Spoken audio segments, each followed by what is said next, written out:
It's your Lucid Boy Jonathan and welcome back to my channel.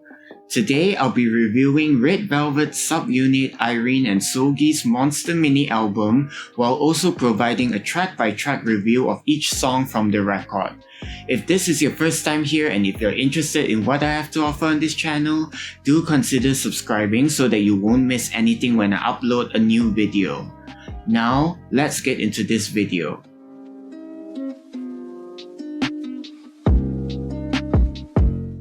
Titled Monster, the mini-album is Red Velvet, IRENE and Seulgi's first effort as a subunit of the Red Velvet group. It's interesting to see this mini-album from IRENE and Seulgi because I've always known that they had amazing chemistry together. I do think the album as a whole is strong, with IRENE and Seulgi complementing each other vocally for the most part. The album has 5 songs and lasts for a total of 16 minutes only, which is why I've decided to do a track-by-track album review and give my official score at the end of the video. I want to note that I haven't gotten the opportunity to listen to Naughty since it's only available on the physical edition of the mini-album from the time of recording this video, so the song won't be reviewed as part of the track-by-track album review here. Moving on, I just want to briefly talk about the visuals of this mini album because they are stunning. I won't be able to show them in the video, but it's clear that there was a lot of effort placed into the visuals for the era, just like many of these K-pop releases. The color schemes are striking in its own way, and I love how they approach the visuals for this album. There was a sense of sophistication and creepiness that lingers throughout each photo shoot. Like, they look amazing and expensive in each picture, but there was something slightly off in some of the shots, which I think is the intention of the photo shoot since it reflects the mini album title.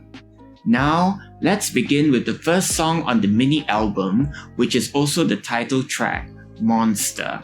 The lyrics are reminiscent of their main group's previous works like Bad Boy for example, which isn't necessarily a bad thing.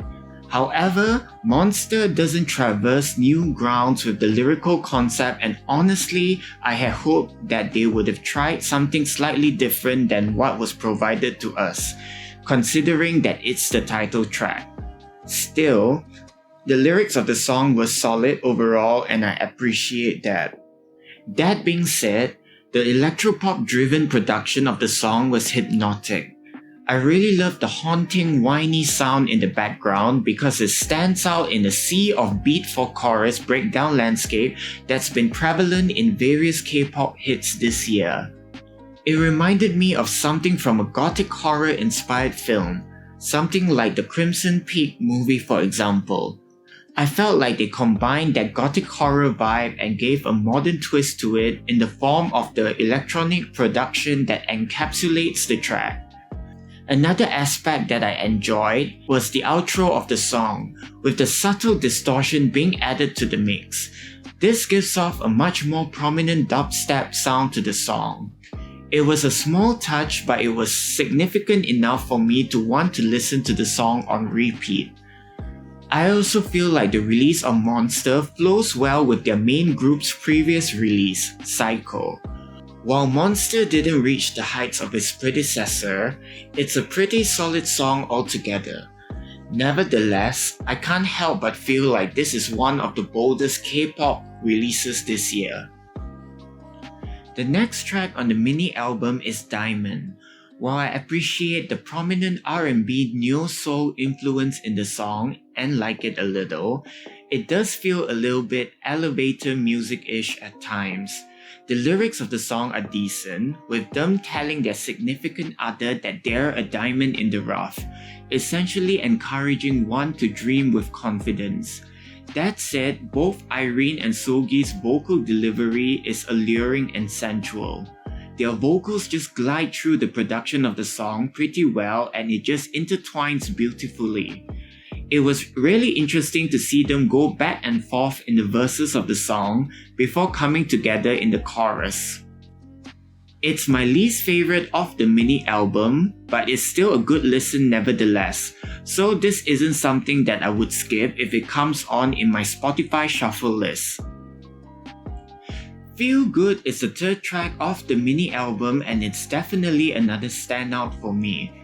I enjoy how the song flowed right in from Diamond, making it really unassuming that it was going to be similar in sound and style, but phew, I was proven wrong. The song really grows on you when the chorus comes in and hooks you. That was how I felt when I first heard the song for the first time. The ominous, sadistic vibe in the lyrics of the song is intriguing and provides a really dark twist to the concept of the mini album. With lyrics like, "I don't know why I'm smiling the more I mess you up, and I don't know how much more I can screw you up," it's clear that they're describing the abuser mentality in the song. This makes for an interesting topic to explore, and it's really interesting to see them use this angle to discuss themes of abuse, especially from the abuser's point of view. While IRENE and Seulgi never mentioned the song title at all, I'm just going to assume that they ended up feeling good after seeing the other person suffer, hence the title of this album track. Jelly follows up from the twisted Feel Good, and while it doesn't reach the heights of its predecessor, it's still a bop nevertheless. It's a feel-good up-tempo R&B song with neat lyrics. Laughter keeps escaping me, I can't stop, but keep looking for it, so jelly. It's like a jelly that I've taken one bite, oh my. I melt at the thrill that feels good, are just some of my favorite lines from the song. Also, parts of it reminds me a little of In and Out that was found on the Revi Festival Finale compilation album.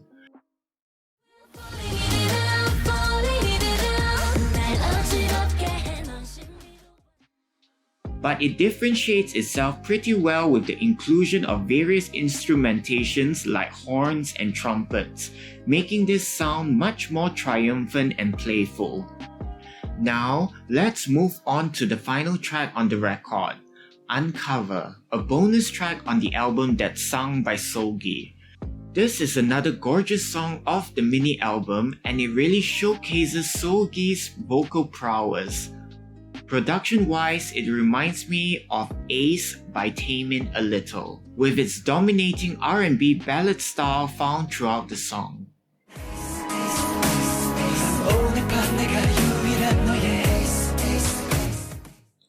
I especially love the middle 8 section of the song where it drifts off a little bit and the production just lingers on. It's not necessarily a bridge since there isn't one, but it provides a slight change up in the song, adding some layers of emotion into it.